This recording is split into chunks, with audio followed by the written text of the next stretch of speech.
Well, hello, it's good to be with you again for our adult Sunday school lesson. And this week we are in Genesis chapter 22.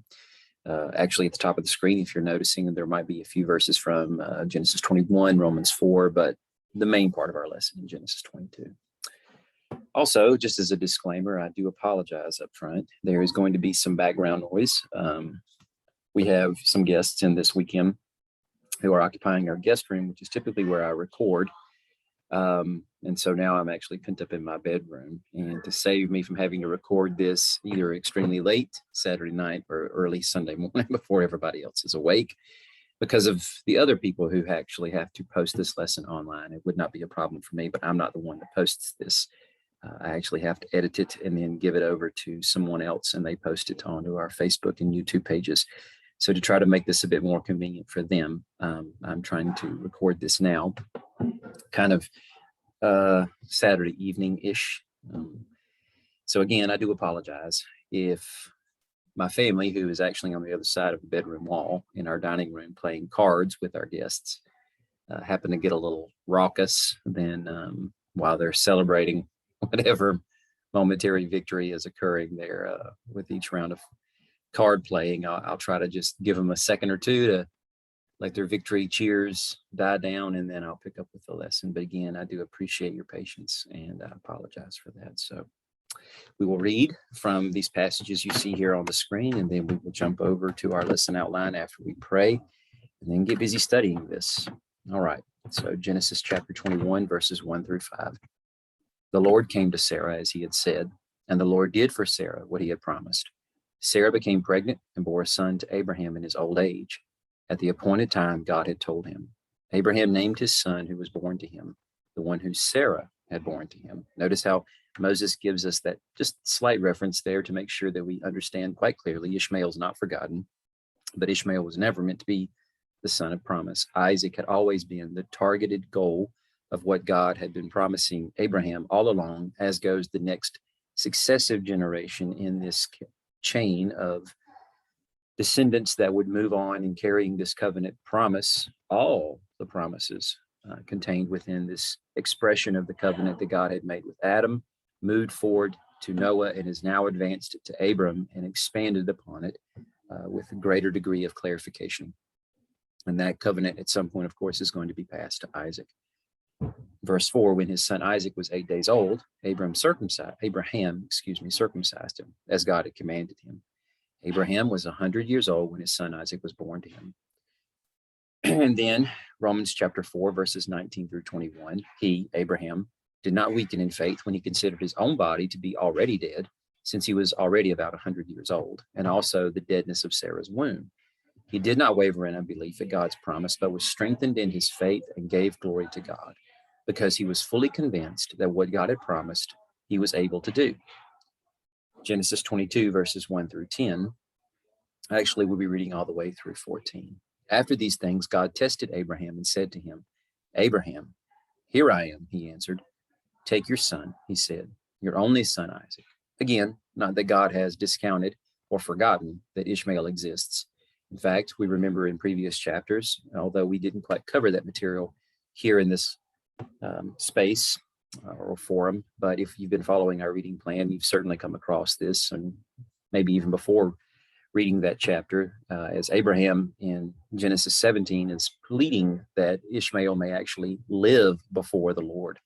That's actually what is meant by the way that the translation is expressed, as goes, if perhaps you would only recognize Ishmael. Various English translations will render it in certain ways, but the understanding from Hebrew is that if God would recognize Ishmael as being this living descendant that has come from Abraham's own body.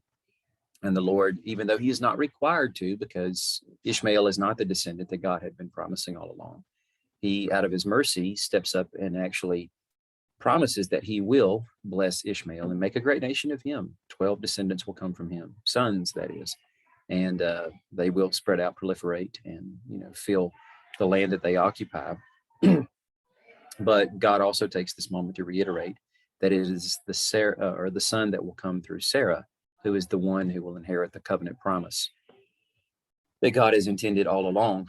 And so when we see these kinds of expressions being given to us here in Genesis, and then later in places like Romans or Hebrews, where Isaac is being referred to as Abraham's only son, it's just simply capture the understanding that he is the son of promise that had been intended all along. Your only son, whom you love, go to the land of Moriah and offer him there as a burnt offering on one of the mountains I will tell you about. So Abraham got up early in the morning, saddled his donkey, took with him 2 of his young men and his son Isaac. He split wood for a burnt offering and set out to go to the place God had told him about. On the 3rd day, Abraham looked up and saw the place in the distance. Then Abraham said to his young men, "Stay here with the donkey. The boy and I will go up over there to worship. Then we'll come back to you." Abraham took the wood for the burnt offering and laid it on his son Isaac. In his hand he took the fire and the knife, and the 2 of them walked on together. Then Isaac spoke to his father Abraham and said, "My father." And he replied, "Here I am, my son." Isaac said, "The fire and the wood are here, but where is the lamb for the burnt offering?" Abraham answered, "God himself will provide the lamb for the burnt offering, my son." Then the 2 of them walked on together. And when they arrived at the place that God had told him about, Abraham built the altar there and arranged the wood. He bound his son Isaac and placed him on the altar on the top of the wood. Then Abraham reached out and took the knife to slaughter his son. But the angel of the Lord called to him from heaven and said, "Abraham, Abraham." He replied, "Here I am." And then he said, "Do not lay a hand on the boy or do anything to him, for now I know that you fear God, since you have not withheld your only son from me." Abraham looked up and saw a ram caught in the thicket by its horns. So Abraham went and took the ram and offered it as a burnt offering in the place of his son. And Abraham named that place, "The Lord will provide." So today it is said, it will be provided on the Lord's mountain. If you'll join me now for a moment of prayer. Lord Jesus, our King, we are grateful. This is such a beautiful story. And we are thankful that we have it here at the end of Abraham's story arc. That this is how you conclude the time that we have focused on him in Scripture, as goes the story that's being played out from the time of his call until this moment when he faithfully and obediently offers his son as you demanded. We're grateful, Lord, for how this story pictures you in so many familiar ways that it's almost impossible to not see you here. I pray, Lord, that you would help us to not only embrace the familiar aspects of that story and your story, but also to help us understand how this is built upon what has come before and how this sets the stage for what will come after. Give us eyes to see, give us ears to hear. For what challenges may come through these words, I pray that you'll help us to humbly admit where we have failed. And I pray that you'll give us the faith to put our beliefs in action, that, Lord, we will indeed step into the role that you have called us to ascend unto, as goes walking as kings and queens and priests with you in this beautiful new creation that you are renewing each and every day. That has started with us, the human beings that you have called from the grave of their sin into the new life that you have promised through your Son. We ask this in your name, that you may be glorified in all that is said and done, Lord Jesus. Amen. So there is quite a bit about this story that is extremely familiar to us, and we could spend the rest of our time talking about the parallels that are easy enough for us to isolate between Isaac and Jesus. But I'm sure that Pastor Bart, during his sermon hour tomorrow, will probably spend much of his time doing that. And no doubt that has already been laid down for many of you who are people who have been raised in church, perhaps most of your lives. I suppose it's possible there may be some out there who are watching this lesson who very well may not. If you are one of those people who may be watching and you either live here in the United States or perhaps in another country abroad, I marvel at the concept that you are watching this lesson, and grateful for the extension of platforms such as Facebook or YouTube that allows this content to go places that I never thought nor intended for it to. But that aside, I would take the time to isolate those themes, but other people, no doubt, have done that in the volumes of books that have been written, and of course, the sermons and lessons that have been taught and that are available in other places. Rather, I would like to take the time to try to help us understand how this story connects to what has come before. And again, as I said in our prayer time, reaches forward to what will come beyond this. As we talked about just a few weeks ago when we were in the content of Genesis chapter 15 and looking at how much of what transpires there, with Abram wrestling with much of the doubt that's kind of causing turmoil within his own heart. He's in the land that God has promised, but he still has no son. Ishmael's not even born at that point, so Ishmael can't even be considered a contender like he will be in Genesis 17. And he thinks that maybe Eleazar is going to be the one who is going to inherit everything. God reassures him, no, it will be a son from your own body. Beyond that, Abraham wonders, well, how will I know that I'll possess this land? Because he doesn't own a single scrap of any place he's ever set foot on, though God has promised every place he has set foot on will belong to him and his seed after him. And he's never owned a scrap of land where he has pinched his tent before. And so there's not much to go on here other than the fact that he is in the land, and God continues to reiterate this promise. And then God leads him to perform this covenant ceremony that is enacted through the not just simply piercing of animals, but the draining of their blood as their carcasses are violently cut open and all their entrails and whatnot spilled out all over the ground, presumably. But as Abraham is going through the rigorous, arduous work of cutting their carcasses in half to split them into two different pieces, and what we could perhaps perceive, as goes the rest of the story's development, with God walking between the halves of those carcasses, it creates something of a walkway that is littered all around with, again, blood and entrails and whatnot. And this dream that Abraham has that begins with piercing, terrifying darkness that frightens Abraham, even in this dream state.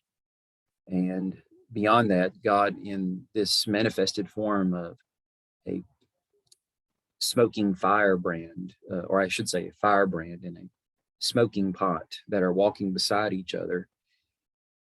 And God speaking clearly to Abraham about what's going to happen in the future generations of his people. God doesn't give any sort of immediate answer right up front as to the nature of Abraham's question. How will I know that I'll possess this land? God says that generations from now, the children that come from Abraham will apparently be quite numerous, and they will go down to a nation that isn't their own. So their future on the horizon, several generations away from this time, doesn't even rest in the land of Canaan. They're going to go somewhere else for whatever reason.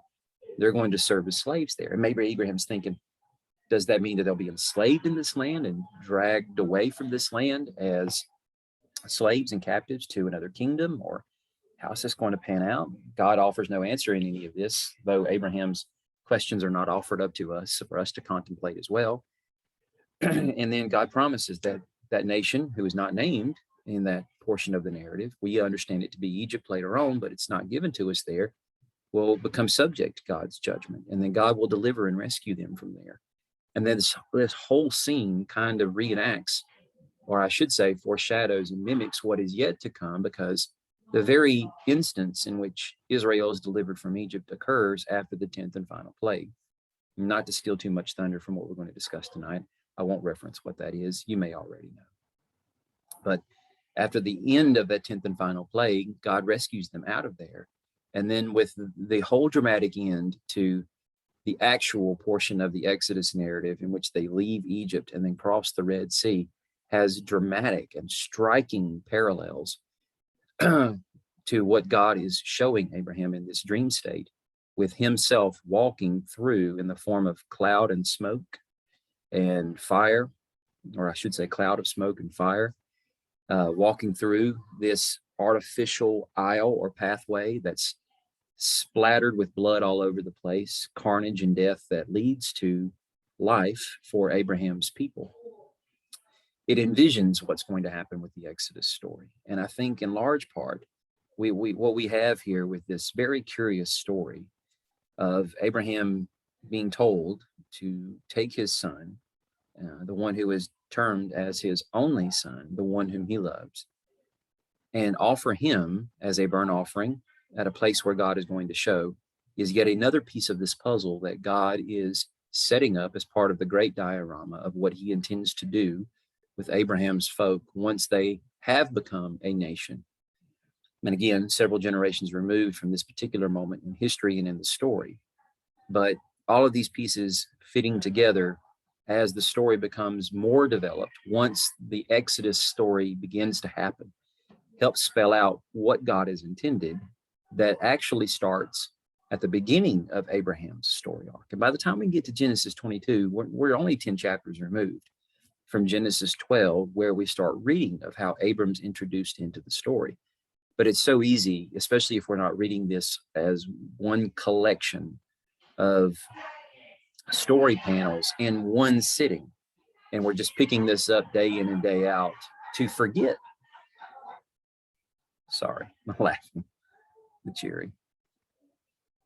To forget what actually has been promised that God will do through Abram and his people, and the reason why God is calling Abram. So I think we need to take a step back and, of course, reiterate some of those things. We'll do that here in a second. Before we get to that point, though, I do want to speak a little bit on what we're introduced to here in the second verse. It's not a new concept, because when Noah gets off the ark in Genesis chapter 8, and he builds an altar unto the Lord, and he takes from some of the clean animals, he offers burnt offerings unto the Lord. So it's not the first place we actually see this particular phrase being mentioned to us. But I will say, nothing is really defined for us in either of those places. And we have to depend on other scriptures that are given to us much later in the development of the narrative, but it's still within the context of the books that Moses provides, for us to really appreciate what is being said here, as goes the concept of a burnt offering. So anyway, here in Genesis 22, verse 2, we are told, the Lord says, take your son, your only son Isaac, whom you love, and offer him there as a burnt offering. We go to Leviticus chapter 1, and we are introduced immediately to what the burnt offering is. Moses is telling the people, as the Lord has communicated to him, if the offer is burnt off, or offering is a burnt offering from the herd, he's to bring an unblemished male. That is something that we'll see as a repetitive pattern for many different types of sacrifices over and again throughout the rest of the Levitical passages. And actually, even before we get to that, what's told to us with the Passover sacrifice in Exodus chapter 12. He will bring it to the entrance of the tent of meeting so that it may be accepted by the Lord. And then the priest will burn all of it on the altar. So I'm skipping over several verses that actually give us an understanding of the graphic nature of the actual offering itself. We don't need to go into that now. But the one thing I do want to point out is that this, unlike other offerings that the priests would actually help the offerer make, and some of those offerings the priest would actually be able to take a portion and use as sustenance for themselves, the burnt offering was an exception to that. The burnt offering is something that had to be completely consumed on the altar itself. There would be nothing left but perhaps pieces of bone and ash. And of course, if it was an actual earthen altar, the fire scorched stones, until we get to the point where they're offering these offerings up on the bronze altar. But understanding that then, that if Abraham is being told to offer Isaac up as a burnt offering, then Isaac was supposed to be completely consumed upon the altar.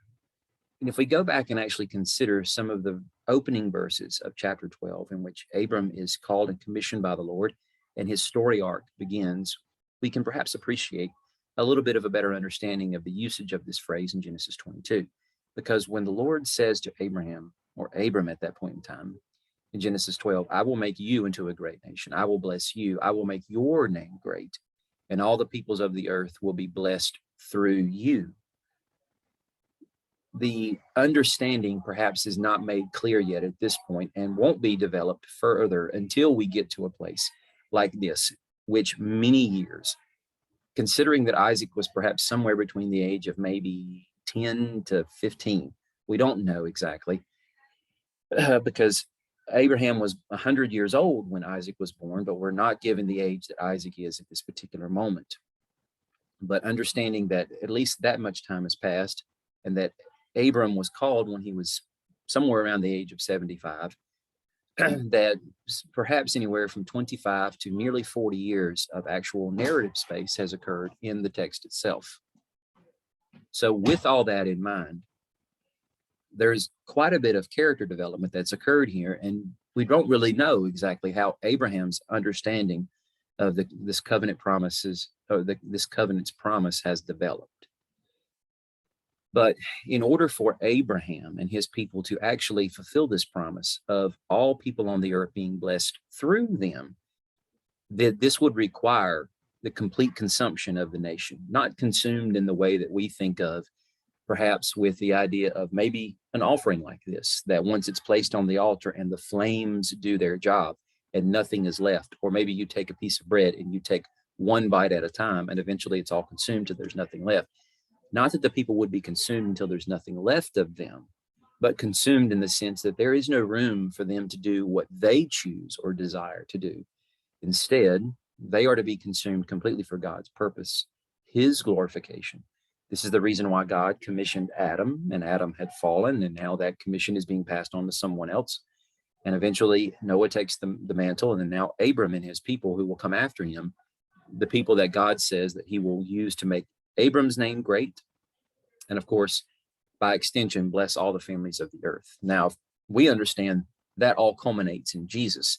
But before we get there, there is a wide story arc that involves quite a few people between Abram and Jesus to get there. And God's intent and purposes for his people through this story arc to be blessing the people of the earth during this period that serves as part of the indictment against the Jews in the text of Romans chapter 3, well, chapters 2 and 3, really, in which Paul is indicting the Jews for their failure to be a light unto the nations.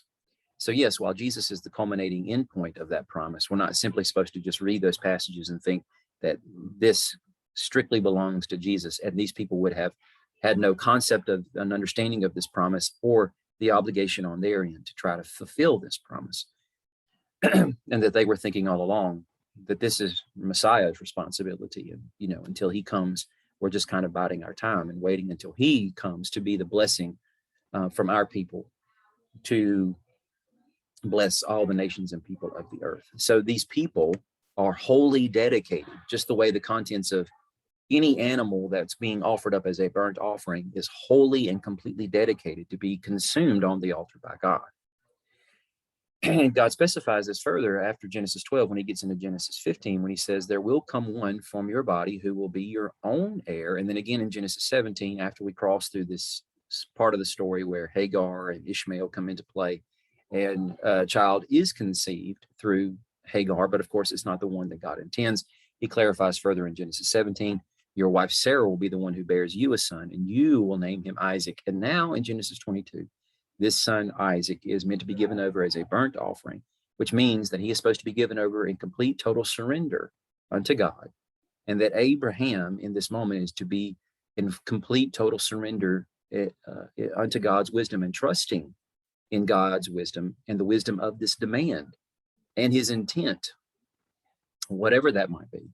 That Abraham has utterly arrived at a place where, looking behind him and seeing all that God has done for him to lead him to this place, and perhaps not fully understanding how exactly God is going to bring about this promise, especially if Isaac is dead, yet he seemingly, and the writer of Hebrews clearly picks up on this when he writes about the nature of Abraham's faith that's expressed in this particular moment, when he spoke to the two young men who he brought with him to assist him in this, but yet left them a few days away from the actual site of the sacrifice, and told them that the boy and I will go and worship there, and we will come back to you here. That he expressed his faith in God at this point, knowing that in some way, somehow, God is going to bring about this promise through Isaac, and however that is going to be accomplished, Abraham doesn't know, but he recognizes in order for Isaac to carry on this bloodline and for a nation to be built on him, through him, for kings and queens to come from him,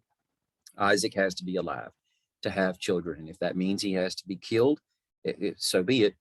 God will resurrect him in order to bring this promise to pass. And when we get to a place like Isaiah 42, and the introduction of becomes the focus point of the servant songs that really pick up a lot of momentum in Isaiah 49 through 55. It starts here with this little introduction of, I am the Lord, and I have called you for a righteous purpose. I will hold you by your hand. I will watch over you, and I will appoint you to be a covenant for the people and a light to the nations, in order to open blinded eyes, to bring out prisoners from the dungeon, and those sitting in darkness from the prison house. Don't get me wrong. I understand perfectly that this is Jesus, who is the absolute fulfillment of this promise. And I'm not one who looks at prophecy as being a series of fulfillments, because that opens up the proverbial Pandora's box, as goes the possibility of messianic passages or prophecies contained in the Old Testament, such as this, being fulfilled by others who may come after them. I'm not arguing for the possibility of double or multiple fulfillments of prophetic passages. Rather, what I'm saying is that this can be seen as part of a continuum that starts with Abram, who is called to be the Lord's servant. And in some ways, he's almost messianic. Again, if we understood the Hebrew language a bit better, and the actual word in Hebrew, Mashiach, from which we derive the English term Messiah from, that word is used extensively in many passages in the Old Testament and is applied to people who are not to be understood as the Davidic descendant, who is the Messiah and the hope of the prophets and so forth. But that being said, the point I make here is that the continuum really starts to pick up some momentum here with Abram, as God focuses in on the family that he will carve out from Abraham's seed to bless all the families of the earth through, and that they are to be seen collectively as his servant, to be a light to the nations, to bring out the captive of those who have been exiled away from the Lord, that started with the story of Babel and God confounding the languages that led to the dispersion of the nations. There was but one people up until that point in time, and then we, in one foul swoop, in a period of seemingly 24 hours, with the confounding of languages, and then several years that pass from that point moving forward, as people start to coalesce into different groups and carve out different nation states that are really nothing more than cities and immediate surrounding territories, with the king ruling from that city. But the one thing that binds them together is the language they speak. This is a moment of exile. They are being sent away, dispersing from the Lord's presence in this moment in time. And then from this exile, God is choosing to reignite this redemptive arc of how he is going to bring the nations back unto himself. And it's going to start with Abram, and then continue to work or coalesce through the nation that he is going to build upon and from Abram. And you can see a lot of that when you actually look at many of these passages that we've seen here, kind of strung together in a more condensed fashion, because from this exile or moment of exile that is the content of Genesis chapters 10 and 11, immediately when we start with Genesis 12, we are hearing the Lord say to Abram, go from your land to the land I will show you. And then as the story sequence moves on, eventually moving from Haran down into Canaan, they arrive in the land. And we get to this moment in Genesis 15 when Abram's not really sure how in the world he's going to possess this land. He asks the question of the Lord. But by the end of this story arc, even after we've gotten past the story of Isaac being sacrificed, the next chapter in Genesis 23 starts to tell us of how Sarah winds up dying. And Isaac at this point is a grown man.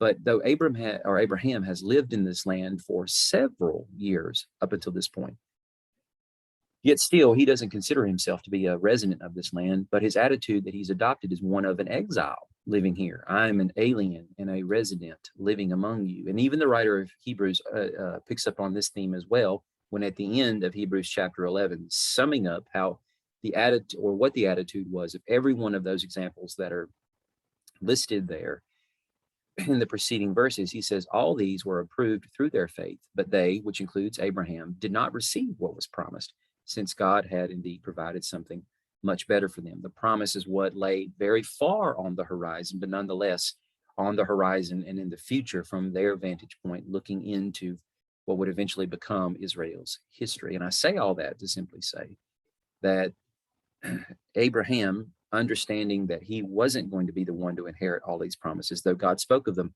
as if they were as good as Abraham's now, that he possessed all this land of Canaan, and yet he didn't own a single scrap on the day of his death, except for the very burial plot where he buried Sarah and was laid to rest right beside her. And that was true for the next preceding, not generation, but generations, all the way up through Jacob's day.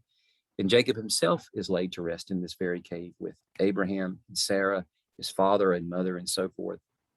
And by the time the children of Israel come into the land of Canaan, that is all that could be attributed as a possession to the people of Abraham until the conquest under Joshua actually begins. And so they were resident aliens, exiles, but nonetheless, Abraham and those that came after him were to live as if they were burnt offerings, completely consumed upon the altar for the intent and purpose of being the light to the nations, and begin the phase of the exodus from the exile away from God that began at Babel.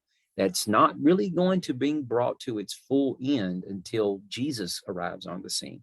They can't see or know that from where they are in history, but we can from our vantage point in Scripture.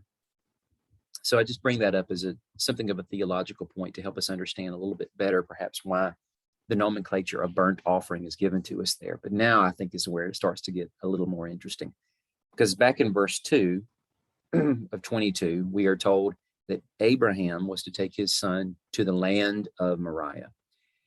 Here we start to see a little bit more of the concept of how God intends to provide. He provides here in this particular story, but this sets us up for how God is going to be providing for Israel much further in the future.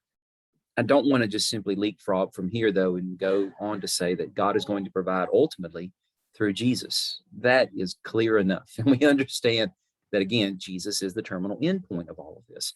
But there's still quite a bit of story in between that needs to be appreciated, that adds layer upon layer of depth to the nature of why Jesus died when he did. And I don't mean the year necessarily. I just mean more so at the liturgical point on Israel's actual calendar of celebratory feasts that occur during the time that they do, and how they are to be celebrated, and what the ultimate symbolism behind all of them are supposed to represent. That is what I'm driving at. I think we probably already know quite a few of those points of connection, but just to help us better understand the depth of the story itself and how it's rooted here, before we even get to this particular point in the Exodus story, where a lot of this actually starts to come together for us. What I'm saying is I think a lot of times we just start the story right there in the book of Exodus, as goes this theme of Exodus and Passover, when in reality, if you've paid attention to what we've been talking about over these last few weeks with the stories that start with, I guess, Genesis 12, but certainly Genesis 15 and 17 and whatnot, the story of exile, Exodus, and Passover are already being laid down for us here in these early portions of Genesis, well before we ever get into the actual Exodus narrative. So, go to the land of Moriah. Now, you would think, this is a little enigmatic where we are here in Genesis. Many of you may already know how this connects to other points in the story as it develops much later on in the narrative, but I'm going to develop that for us anyway. So bear with me if you know it. If you don't, hopefully this is informative for you.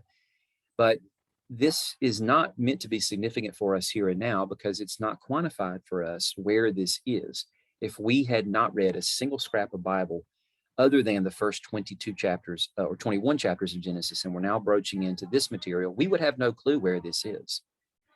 However, if we are able to look forward through what we have already been exposed to and perhaps cheat a little bit, we may be familiar with the fact that the chronicler who is writing after the Babylonian exile has ended and the people have returned to the land actually creates a point of connection for us to this. I'm going to develop that over here on the right side of the screen a bit more. But before I get to that, I actually want to flesh out a little bit more of what's going on in this story over here on the left side of the screen and looking at some of these other verses in Genesis 22. So Isaac recognizes, as no doubt he has went with his father many times before, maybe on something that we might perhaps term as pilgrimages, although I wouldn't think that that's an appropriate term, because we have no record whatsoever of Abraham and Isaac ever leaving this land. That seems to become a popular theme in Islamic theology, but we have nothing to support that on in Scripture whatsoever. But he is no doubt accompanied his father at several moments in time when sacrifices like this have been made. And so he calls to his father and says, the fire and the wood are here, but where is the lamb for the burnt offering? And Abraham makes this statement that seems to clue us in to some understanding of what's going to happen, albeit we don't know whether or not Abraham knows exactly how this ends. And I doubt we cannot, I think, feasibly say at this point that Abraham knows the Lord is going to allow for a substitution of his son. He may be exercising a faith, and I think it's very probable he's exercising a faith that recognizes the Lord will resurrect Isaac if need be, but not that the Lord is going to substitute another animal in the place of his son. But he seemingly speaks prophetically when he says, God himself will provide the lamb for the burnt offering, my son. That perhaps we should see this statement as him referencing Isaac, as goes his own understanding. But he's speaking prophetically, kind of like Caiaphas does in the story that John gives us, when Caiaphas is speaking to his fellow Sanhedrin council members and saying, you foolish people, do you not realize it's better, it's more expedient for one person to be delivered up and to die on the behalf of the nation rather than the entire nation be consumed and destroyed by the Romans?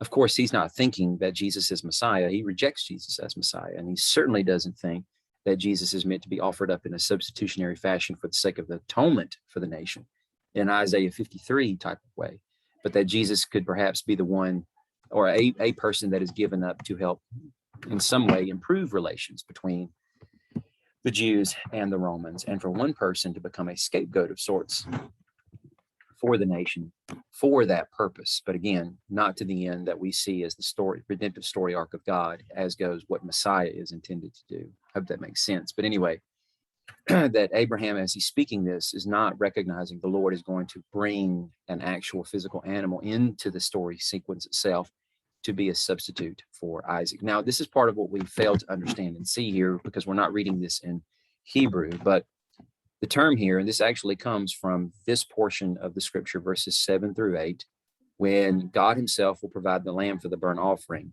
We are told here, Yahira Elohim. Yahira here actually is transliterated as Raha, the basal Hebrew term, which means to see. In other words, God will see. It's given to us in English as God will provide, but a literal English rendering of this should be God will see. But that really doesn't make a lot of sense to us. What does that mean, that God will see?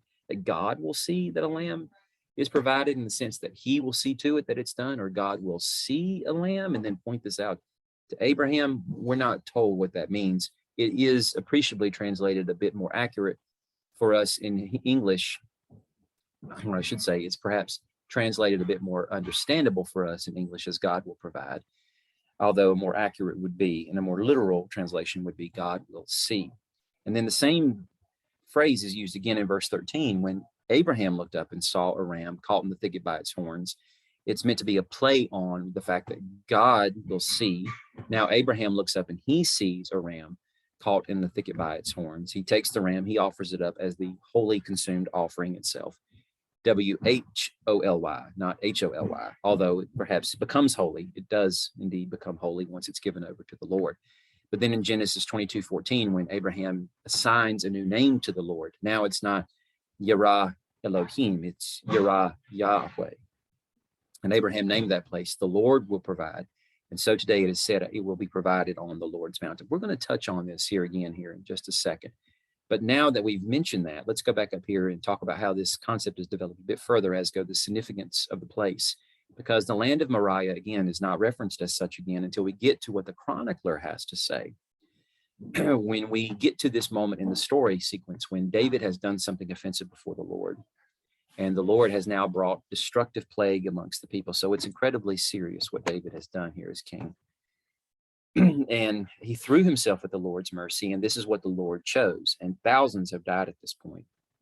Seemingly, the Lord has sent the very destroyer that he did that night in Egypt, who claimed the lives of the firstborn of both man and cattle in the land of Egypt, and wrought great havoc that night, but sparing the people of Israel. Now the people of Israel become the subject of that judgment, as God has brought the destroyer to claim the lives of those who will be affected by this plague. And the destroyer has ascended to the summit of Jerusalem, and he is actually above that area known as Mount Moriah. And there's a particular Jebusite who lives there. Remember, the city of Jerusalem belonged to the Jebusites during the conquest era when Joshua came into the land.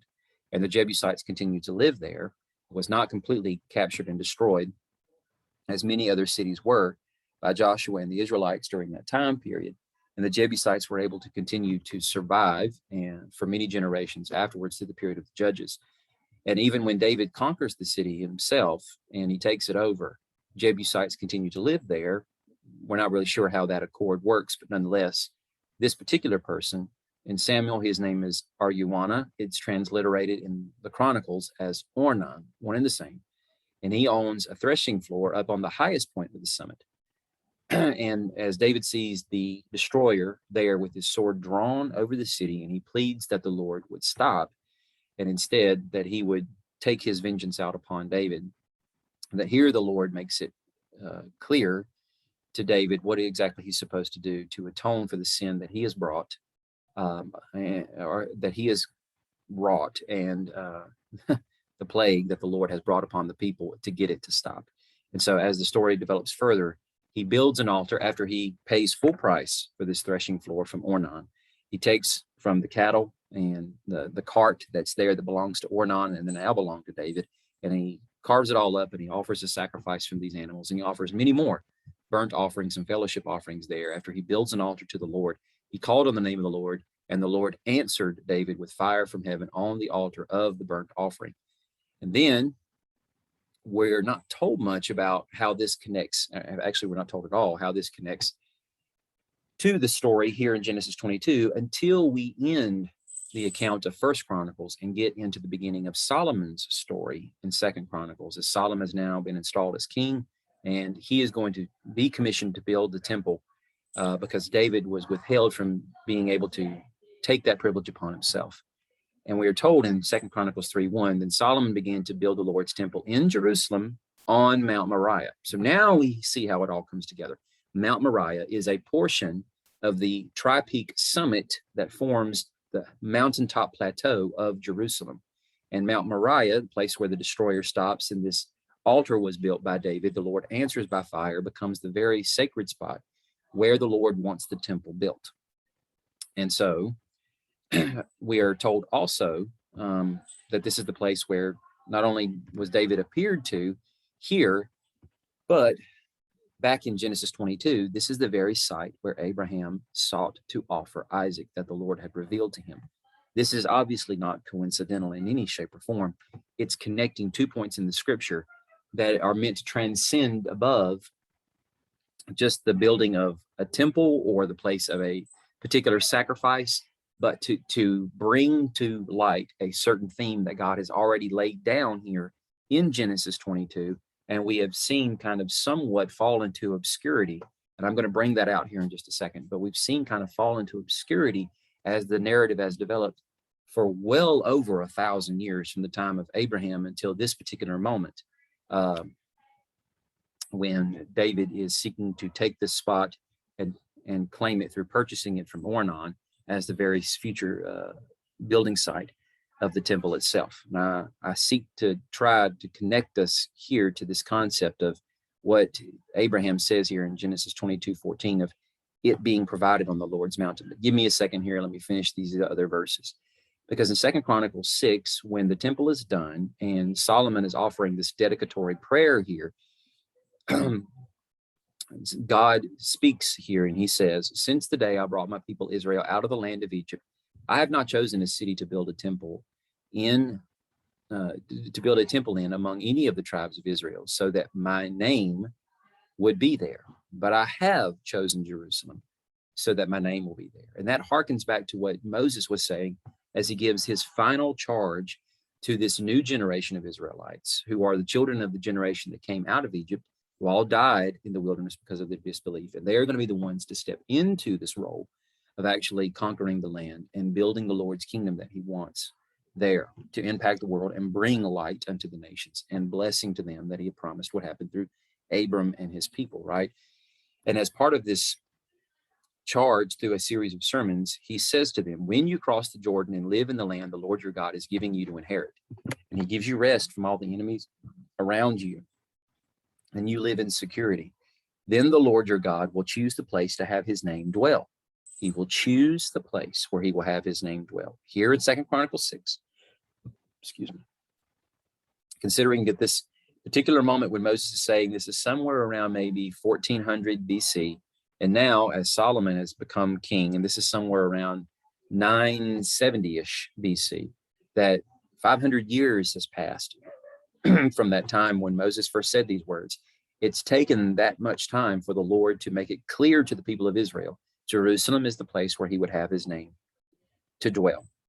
And Moses goes on to say, bring everything that I command you, all your burnt offerings. That's what Abraham was offering there on Mount Moriah, a burnt offering. This is what David is offering on Mount Moriah when he purchases the threshing floor from Ornan that becomes the sacrificial site for the temple later on, where all burnt offerings, sacrifices, and offerings of the 10th, personal contributions, and all your choice offerings you vow to the Lord. You must offer your burnt offerings only in the place the Lord your chooses in one of your tribes, and there you must do everything I've commanded you. Again, the significance of Mount Moriah's site becomes all the more clear now that we are seeing this being read back into the story of Abraham offering Isaac there. But again, what do we make of this statement here where Abraham says, the Lord will provide, giving that name over to the Lord, and this person who says, so it is said, it will be provided, or so today it is said, it will be provided on the Lord's mountain. I'm sorry, forgive the dogs who are barking in the background. I think there might be a cat outside the window who's walking around, and this kind of thing just seems to drive our dogs a little crazy. So they'll calm down here in just a second. All right. I want to make a point here, and I want to talk about this rather slowly because I don't want to lose anybody out there, but because I can't see your faces and interact with you, I can't see whether or not you're getting confused when I say this. So again, I want to say it slowly, and I may go back to reiterate it again just to make sure that I sum it up well. I think sometimes when we consider the idea of the infallibility of the Lord's word, that when we consider a collection of books like the Torah, or you may know it better as the Pentateuch, the 5 books that are attributed to Moses's authorship, obviously that has been a hotly contested point for years. And the most recent moment in time in which that became a hotly contested point was around the mid-19th century. And I'm not going to go into all of that. You may be familiar with the terminology known as the documentary hypothesis, in which a theory was put in place that the 5 books that are attributed to Mosaic authorship really were never written by Moses at all. Many versions of that theory would suggest that he contributed absolutely nothing to it. That became more or less a part of legend that developed throughout Israel's centuries, most notably during the period of the Babylonian captivity, as Israel's history was kind of being reforged during that time period away from the land of Canaan. I certainly do not ascribe to anything along those lines. In every way, shape, or form believe that the Bible itself attributes the authorship of the Pentateuch or Torah to Moses, who Jesus corroborates himself and affirms in his references to Moses's writings. And that's enough for me. However, I do think that there are places like this where we see very clear evidence that Moses's hand was not the only hand in writing the Torah, that he contributed a vast portion of the material that currently forms the Pentateuchal narrative itself. But whether or not some of those stories were edited in some ways, we don't really know. How can we know? We don't have anything that serves as an original that we can compare this to say there seems to be a spectrum of development of these stories, not that further embellishment or detail is being added that creates something of a mythical account or a legendary account of a story that transpired, but nothing to the extent that we know it of or know of it in our particular Bibles. No, not at all. that Moses is faithful in every way of recording the details of what he's working with, if there are any resources that he has to refer to, and certainly as the Spirit is guiding this process of inspiring him in crafting this narrative, for sure. But consider the idea that in Genesis 22, where Abraham is given the Lord this name, the Lord will provide, that's the end of what Abraham says. Abraham is not the one saying, and it will be provided on the Lord's mountain. He does not bridge this with an article such as and. Instead, somebody inserts a statement. So today it is said, it will be provided on the Lord's mountain. Abraham is on the Lord's mountain. I have showed you in other passages of scripture how this is to be understood as Jerusalem. And so if that's the case, the person who wrote this in there is expressing to future readers that it has always been understood that the Lord's mountain is Jerusalem. And that as this particular part of the story is being developed with this statement being added on there, it will be provided on the Lord's mountain. It's to help those readers connect the significance of Abraham making that sacrifice of Isaac there on Mount Moriah, and how the Lord intended for Mount Moriah itself to become the actual place where the temple would be constructed, and what would occur in the temple. It's not just the significance of the temple itself. It's what will happen in the temple. And that is the altar in which all of these offerings are being attributed unto the Lord and given over to him, especially burnt offerings. And we're going to touch on that theology here in just a second. But let me just finish this little addition or rabbit trail up with, it's not a bad thing to understand that somebody added this in as an editorial comment. If anything, it helps us understand the richness and significance of the statement itself. But if Moses is the one who was writing this phrase, and when I say this phrase, I mean this right here. If Moses was the one who was writing the phrase I've highlighted for you here, let's actually stop and think about what that would require. We have no record of Moses ever going into the land of Canaan.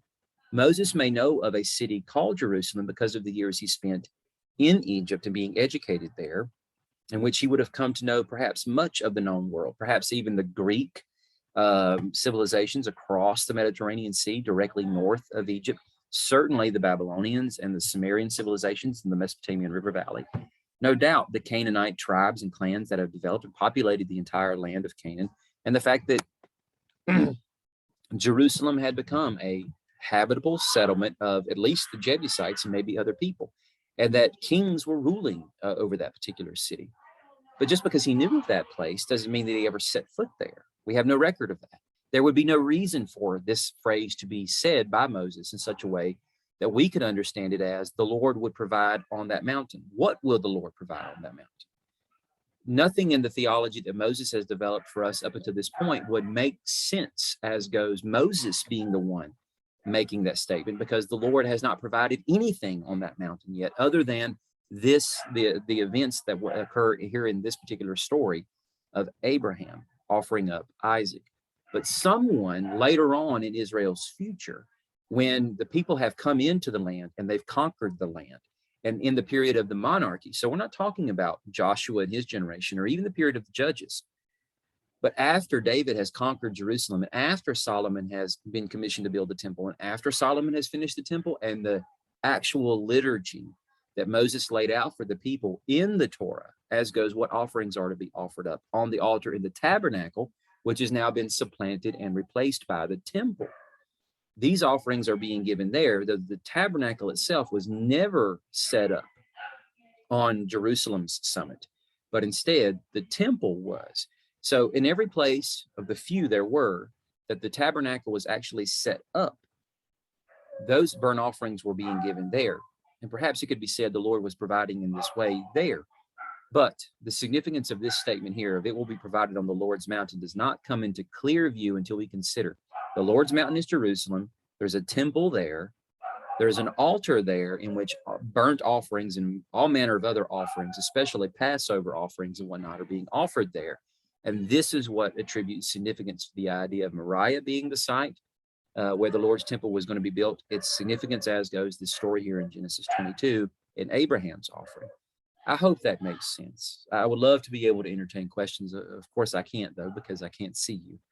But you certainly have the ability to email me and reach out to me. You can do so by clicking on the link to the document below through Google Drive, and that will carry you to my email. And when you do that, you can also ask any questions you might have. I would say here, you can email me at Good Samaritan Luke 10. Good Samaritan Luke and the number 10 at gmail. More than happy to dialogue with you and answer any questions you might have. Or you can text me at 254-630-5954. And again, I would love to dialogue with you if there is any need for further clarification there. I don't want to trip, confuse, or cause anyone to stumble at what I've just said with respect to that. But to make this make better sense here, and what this means here, as goes the concept of the Lord providing, consider what is being said by Moses later on in the Exodus narrative in chapter 29. When Moses tells the people, this is what you were to offer regularly on the altar every day. 2-year-old lambs. That's not 2-year-old lambs, but 2 1-year-old lambs. In the morning, offer 1 lamb, and at twilight, offer the other lamb. This will be a regular burnt offering throughout your generations at the entrance to the tent of meeting before the Lord, where I will meet with you to speak with you. I will also meet with the Israelites there, and that place will be consecrated by my glory. I will consecrate the tent of meeting and the altar. I will also consecrate Aaron and his sons to serve me as priests. I will dwell among the Israelites and be their God, and they will know I am the Lord their God, who brought them up out of the land of Egypt, so that I might dwell among them. I am the Lord their God. These 1-year-old lambs being offered in the morning and in the evening, on top of the perpetual fire that's never meant to go out underneath the altar, are to be the means by which ritual purity continues to be maintained such that God can dwell with the people, which is the reason why he has given them the tabernacle in the first place. Certainly, these offerings are meant to be given on that brazen altar that's built for the tabernacle, but eventually that's going to be replaced by what is built for the temple and the liturgy that is to be conducted there, such that when it is said here by this person, it will be provided on the Lord's mountain, that on the summit of Jerusalem, when the temple is built and full swing, as goes the offerings that are made there morning and night, and every single offering that's given in between. The idea is that the point of this is so that God will consecrate his people. He will consecrate his priests. He will consecrate this place as holy ground, so that the scaled down model of the Garden of Eden that the temple is supposed to represent as the gateway in which heaven and earth are united together for God to dwell amongst his people, and through the conduit of this people to be a blessing unto all nations, can actually take place. Not to the full extent it's going to later on once Messiah comes, but this provision finds its footing there and begins to be the very place in which the ultimate validating sacrifice that Messiah will one day offer up is going to give ultimate meaning and significance to what these sacrifices were always meant to speak to. And that is, God has been providing ritual atoning purity for his people such that they are fit for him to dwell there. And ultimately, this is meant to be extended to all the nations. That is what God's provision is. It's pointing forward to what God is ultimately going to provide on his mountain one day, which leads us here to this contemplation of the Passover redemption of Isaac. Now, you read that right. You heard me right. The Passover redemption of Isaac. And you might say, well, how can that be? Passover is not something that's even implemented until Exodus chapter 12. This comes into play in the actual Exodus narrative. And so if that's the first night in celebration of Passover, how in the world can we see Passover actually being brought up here in Genesis 22? Well, let's explore this a little bit. In Genesis 22, verse 9, when they arrive at the place that God told him about, Abraham built an altar and he arranges the wood. He binds his son. He places him on the altar on top of the wood. What we have over here in Exodus 12, when Moses is given the instructions for the Passover, is the simple command to have an unblemished animal, a year-old male. It can come from either the sheep or the goats. And of course, this directly connects to what we just mentioned over here in Exodus 29 and all the other offerings that are going to be given on the altar or on the altar itself. Many of them will be things like birds or bulls, and they don't have to be a specific age, but certain ones, such as the Passover sacrifice, and certainly the morning and the evening sacrifices, have to be year-old, unblemished lambs in many cases. Passover can also be a goat, but either way, unblemished, a year old, taken directly from the flocks and herds. The reason why these points connect is because all of this is meant to be seen in light of what goes on here in Genesis 22 with the firstborn son of Abraham. I know Ishmael is his firstborn son, but he is not being counted as such in God's eyes. Rather, Isaac is. Hence the reason why God terms him as his only son in the opening verses of this passage.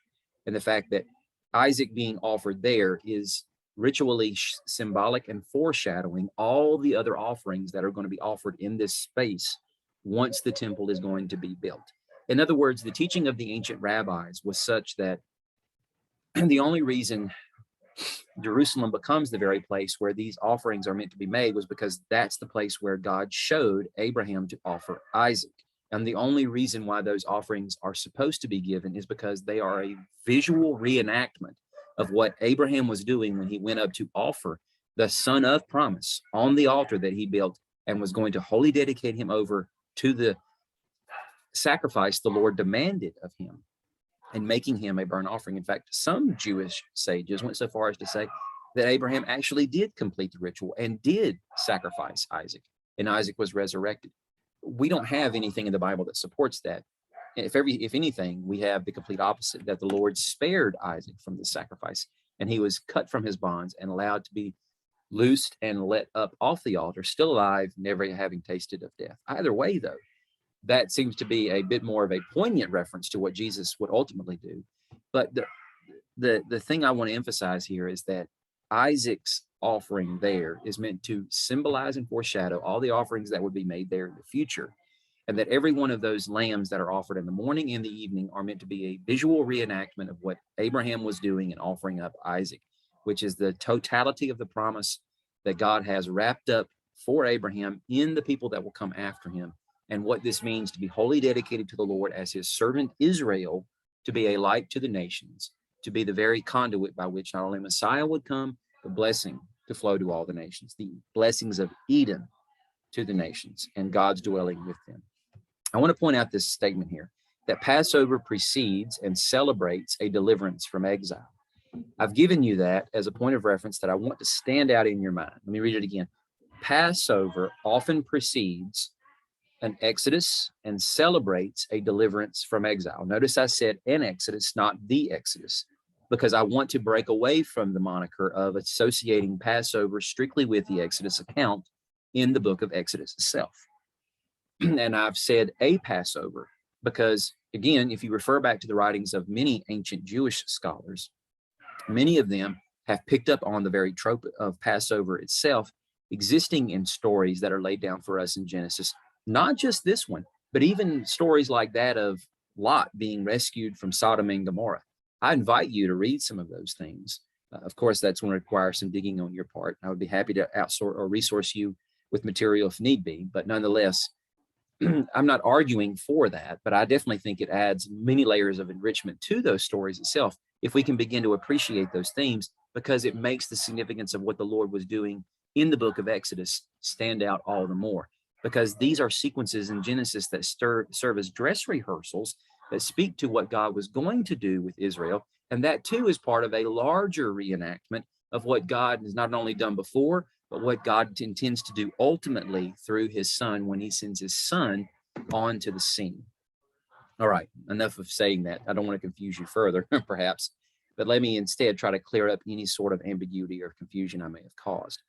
Remember, we go back to Genesis chapter 3, and we see both the woman and the man seeing the fruit that they know is forbidden to them, and out of their lust, they choose to take it, thinking it may offer them something that is being withheld from them, and what it will offer for them is being able to determine for themselves what is right, wrong, and what is most important to them, being able to control their own fate and not having to submit to God's authority.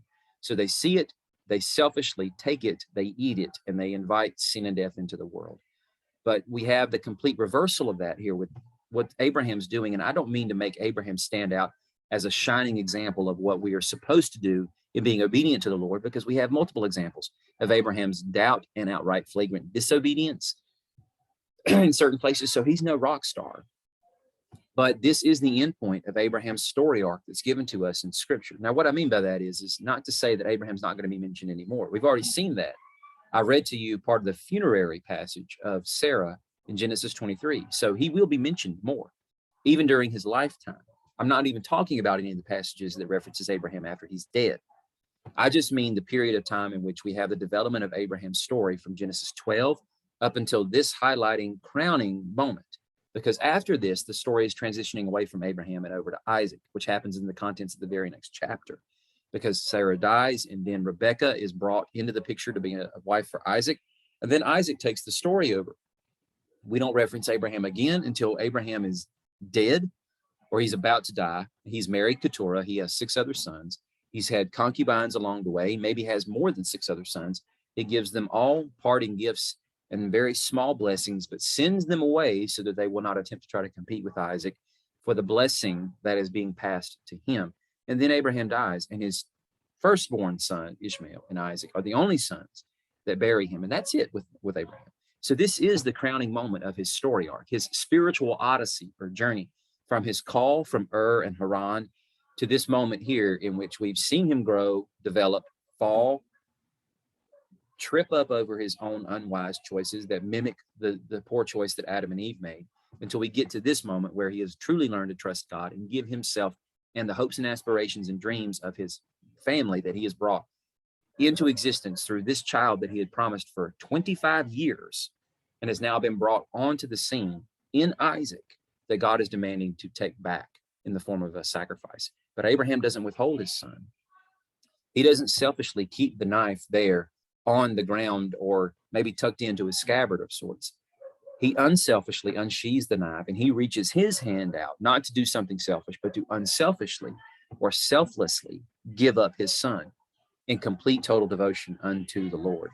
Back in Genesis 11, we have another act of complete selfishness with the people of the Babel tower and city complex scene, saying, come, let's build ourselves a city and a tower with its top into the sky. Let's make a great name for ourselves. Where in Genesis 12, we have the Lord calling to Abram and saying, I will make your name great. I will be the one to provide blessing and make your name great. And then back in Genesis 11, so from there, the Lord scattered the people throughout the earth. But in Genesis 12:1, the Lord calls to Abram and he says, you go to a land I will show you. And then it's going to begin this story sequence of him bringing the earth back to himself, or the peoples of earth back to himself, in a very long, drawn out diorama that ultimately culminates in Jesus, but continues to weave this thread through the history of his people that will come from Abraham until we get to Christ. So anyway, reemphasizing then the theme of this exile, right? Because I said Passover precedes an exodus and celebrates a deliverance from exile. The nations have been in exile. They are about to begin the sequence of an exodus. Now, again, when we're thinking in the concept of the actual book of Exodus and the people of Israel being in Egypt, the Exodus happens in a very succinct moment in time. The night when the actual destroyer comes through the land, claims the life of the Egyptian firstborn. Passover has been celebrated. Blood has been splattered all over the places it's required to be. The very morning that comes after that, Pharaoh is demanding that they leave. The people start their journey. They leave. This Exodus that I'm talking about here, as goes the nations being exiled away from the Lord, and now the Lord is beginning this redemptive story in which he is going to bring them back in, is going to take place over centuries, spanning well over 2 millennia, up until Jesus actually arrives on the scene that begins the process of this Exodus. So you might be thinking, how can you say then that what's going on here in Genesis 22 with Isaac being sacrificed is actually a Passover that's preceding an Exodus, celebrating a deliverance from exile? Because of the statement I've made earlier. It's a dress rehearsal. The offering up of Isaac would effectively do nothing to bring about the deliverance of the nations. It's foreshadowing what ultimately will happen when the Son of God and son of Abraham, is the one who is offered on the summit of Jerusalem, Mount Moriah. And he will not be the one who is spared. Rather, he is the one who becomes the lamb who is offered up completely as a burnt offering through his total devotion unto God's plan, as goes his sacrifice, his crucifixion, and through the atonement that he offers there. Then the exodus for the nations can begin, as all of them are invited to become part of God's family. So carrying this back then to Genesis 22, Abraham looked up and he saw a ram caught in the thicket by its horns. So Abraham went, took the ram, and offered it as a burnt offering in its place. Now, we connect that then over here to what's going on in Exodus 12, when Moses is telling the people, the Lord says, I will pass through the land of Egypt on that night, and strike every firstborn male in the land of Egypt, both people and animals. The blood on the houses where you are staying will be a distinguishing mark for you. When I see the blood, I will pass over you. Moses goes on, or has already told the people at the beginning of this chapter, that this month will be the beginning of months for you. It's the first month of your year. This moment will completely redefine the way that you reckon your calendar moving forward. It is to celebrate not only this year, this moment in time as it's occurring, but every year after this. Every single son and daughter of yours will have the chance to celebrate a reenactment of what happened here. If you think about it, Passover is but one of 3 feasts that they are all to come together as a corporate communal nation and celebrate before the Lord, or at least the males are. They are all supposed to come beginning with Passover, 50 days later at what we call Pentecost, but the Feast of Shavuot, or Ingathering, and then the Feast of Tabernacles. And in all of that, every one of those feasts are all predicated upon what God did in Egypt when the Exodus started. Notice how Yom Kippur, or the Day of Atonement, is not one of those days in which the entire nation comes together to receive forgiveness for their sins. It happens nonetheless, but this is a priestly thing in the sense that it's all about Aaron and his children after him doing what's required of them on that day. It's hugely significant, but it's not significant in the way that the Exodus is. And so with all of the children of Israel making the journey to the place the Lord will choose for his name to dwell and all these sacrifices to occur, and they are to come and celebrate in not only the Passover, but how God 50 days later gives the law to Moses at Shavuot, or Pentecost, and then tabernacles. They are to build these rudimentary shelters to mimic them actually living as exiles out in the wilderness. They all get a chance to basically repeat the Exodus journey, starting with Passover, as their ancestors who were part of that generation actually got a chance to experience. I say all that to say it's a new beginning for them. It's meant to be seen as such every single year. And that new beginning is meant to be seen in verse 5, or the significance of verse 5 of chapter 22, when the Lord had told, or Abraham had told the 2 young men with him, stay here with the donkey, the boy and I will go over there to worship. Then we will come back to you. And the writer of Hebrews, as I've already said, understood this statement to be a clear indication on Abraham's part that he recognized the Lord would resurrect Isaac. Resurrection on the heels of Passover is what's meant to be seen here. And resurrection is the gateway to new life, to new creation, to new beginnings. And by virtue of that, it's what brings ultimate significance here to the idea of Passover preceding an exodus and celebrating the deliverance from an exile. Okay. All of this is the symbology wrapped up into what's going on here. And if I haven't made it clear enough yet, let me just try to succinctly say it here. This is the reason why God is choosing to do this through Abraham with demanding the offering of Isaac. This should be a very, what's the word I would choose to use?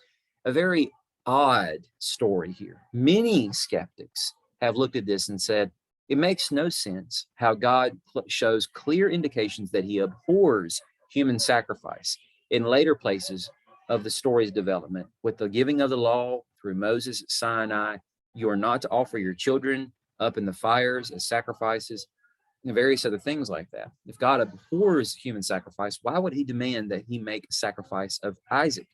Certainly, rabbinical Jews today use this as a means of decrying the idea that Christians are just exaggerating the significance of Jesus's crucifixion and how this is connected directly to the story of Isaac being offered. because God will not demand a human being be sacrificed for the atonement of human sin. He always uses substitutionary sacrifices for this very thing in the form of animals, right? Well, we could go on forever about that, but the point I make is simply this. The reason why this story is what it is because seemingly God never intended for Isaac to actually be offered up. And it's not merely meant to be seen as a test for Abraham. Oftentimes it's couched in terms like that. And this is where Jews and Muslims both find the significance of this story to be what is the thrust behind it, that Abraham's fate's being tested. It really had nothing to do with whether or not the boy was going to be sacrificed or not. It was, would Abraham be obedient? That is a portion of the story. But the significance behind it is much deeper than that, as goes what God is choosing to signify through this, because it is a Passover.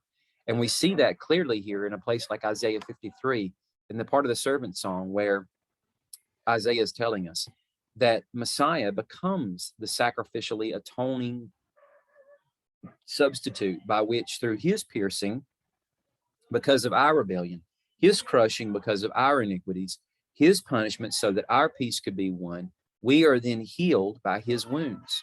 We all went astray like sheep. We've all turned to our own way, and the Lord punished him because of our iniquity. But while he has made a guilt offering, offered up in the place of sin, he will see his seed. He will prolong his days, and by his hand, the Lord's pleasure will be accomplished. His offering leads to resurrection, new beginning, new creation, new life, a deliverance from exile through an exodus. And this is what Jesus is illustrating here in Matthew 26 when he is celebrating this last Passover Seder that he will with his disciples, in taking the elements from the table, the bread, the wine, illustrating how his body is going to be broken. And he says, this is my body given for you. The cup, the very blood of grapes that has been trodden under the feet of men, that symbolizes the blood of the new covenant. It's his blood to be poured out for them. And he says, this will be for the forgiveness of sins for many. And then, of course, on the heels of that, when the actual conflagration of his scourging, his rejection, his crucifixion, his installment as Israel's king through the humiliation of his sacrifice ultimately leads to his vindication by virtue of the resurrection and the new life, the actual moment of Exodus, because now the sins of many have been atoned for. Our chains are being broken. Slaves to sin are being set free through the life that has been procured by the very Son of God, incarnated as human flesh, who has taken the judgment and penalty for sin upon himself and satisfied the demands of the law. And through his actual sacrificial atonement has now made it possible for us to walk with him through that death into the newness of life that is procured by his resurrection. And that's what the angels are saying when they share that message with the women who come to see and attend to Jesus at the tomb, but then see the proof of his resurrection. And this carries us back to a place like Isaiah chapter 2, referencing once again the mountain of the Lord and the significance this place will hold for us. Even now, I contend with you that as I read these words, I would not want you to see them in light of what will come in the future, but the significance of what has already happened as I've paralleled this with you, or paralleled this for you with Acts chapter 2. Because Isaiah says that in the last days, the mountain of the Lord's house will be established at the top of the mountains. The mountains of the Lord, the mountain of the Lord's house, Jerusalem, will be raised above all hills. Remember, hills in the Old Testament are places where sacrifices to gods and various other things or entities are being offered up. They are places where a lot of spiritual and cultic things wind up happening. They're significant for those reasons. And all the other hills and mountains where altars to whatever god or gods has been made, this will be the primary site in which all offering will happen. I use quotation marks to simply say offering, as if to say, this might suggest a time in the future in which offering will be made once again. This is what many Zionistic Jews, and of course, many dispensational Christians who hold out for the possibility of an actual temple being built in the future during the millennial reign of Jesus. And the reason why it's significant, as goes the offering of sacrifices in the future on this temple site, why it has to happen. I've contended throughout our time in the New Testament stories that we just finished up some months ago in the second half of the gospel project, which we will eventually go back into. But now I'm setting this up for you again, knowing we will explore those topics in the future. that we're not really talking about the idea that God is intending for a future temple to be built, for sacrifices to be reinstituted. That's sacrilegious, considering that Jesus has been the ultimate sacrifice. There's no need for future sacrifices to be offered.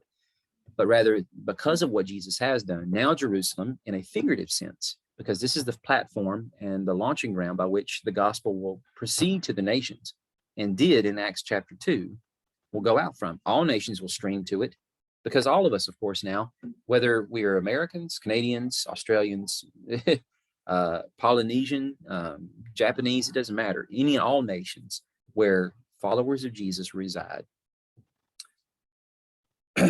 all stream to Jerusalem, in the sense that we are connected spiritually to that place by virtue of the fact that this is where the gospel proceeded from.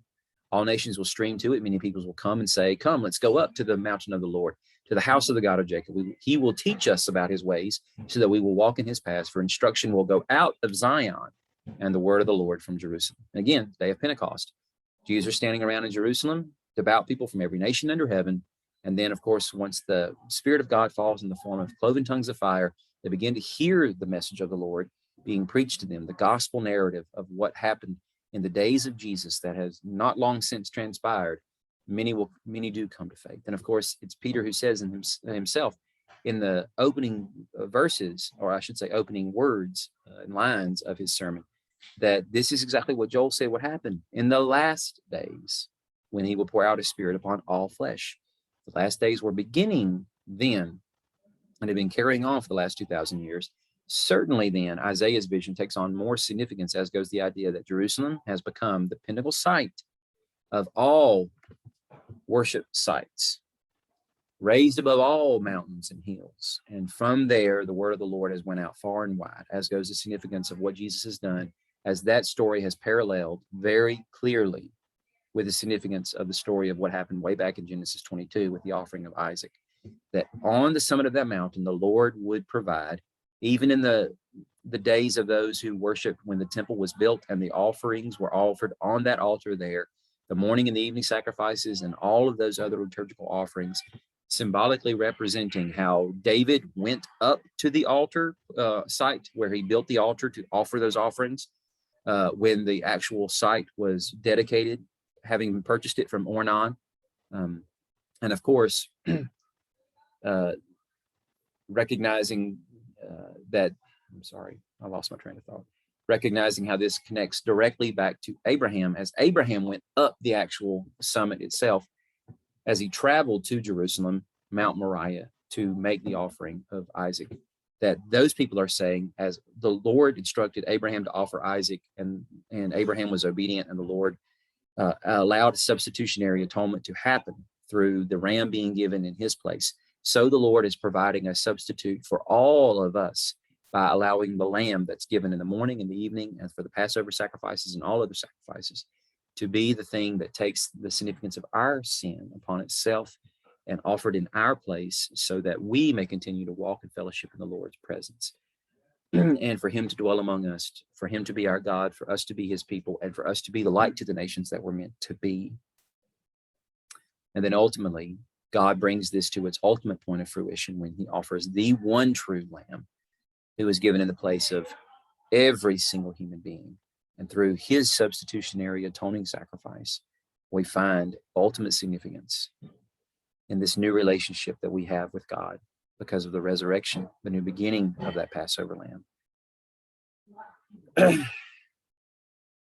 And through this, the beginning of our exile coming to its end, as now all nations are being invited back into God's presence, the undoing of the dispersion of the Tower of Babel. That's a lot. I know it covers quite a bit of territory. I know it's bringing up themes that you're perhaps not used to seeing in the context of this story. It goes a lot deeper and maybe in a more nerdy territory that you might not find very fascinating now, but I encourage you to go back and think on these things. Look at the outline. Listen to the lesson again. Certainly go beyond what I've said and dig into the resources of those who have written about these sorts of things. And I can refer you to many of them. I won't name them now, only because it's going to drag this on that much longer. Instead, I would offer you the challenge of recognizing that we exist in light of this commission to the nations to be the light to them. Israel's commission and mandate has not been taken over merely by the church in the sense that we, these Westerners, have taken over this commission and mandate to bring light to the nations. The church is the true Israel. I don't use the term replaced because that's not it. God has always meant for Israel to grow up into the church. It's not replacement theology, it's fruition theology. It's the idea that the tree itself, as Paul speaks of in Romans 11, maintains the integrity that was meant to. It's the natural branches, not all of them, the ones that were unfaithful, being lopped off, and wild branches being grafted in, allowing for the tree to continue to grow. And God's covenantal design with Israel to be fully realized happened after his son has come and inaugurated the kingdom, and now recommissioned us as king and queen priests to rule and reign with him, and of course, spread the gospel to the nations and invite others into his covenant family. What are you doing? What am I doing to make that happen? How are we living in light of the beginning of this exodus from exile and the ultimate Passover that he himself has offered for us? Let's pray. Father, I thank you for this time. I pray that you will make this make further sense to us, that you will help us to understand, see, and appreciate the significance of this with even greater clarity as we move beyond this story into the actual Exodus narrative here in just a few weeks, Lord. May we understand when we get to that point in time how this connects back to this story and gives it even further meaning and significance, and how this story gives that story greater meaning and significance, and ultimately how you are pictured and represented in all of this as the gospel is being laid down for us here in Genesis 22. In your name we pray. Amen. Thanks for listening.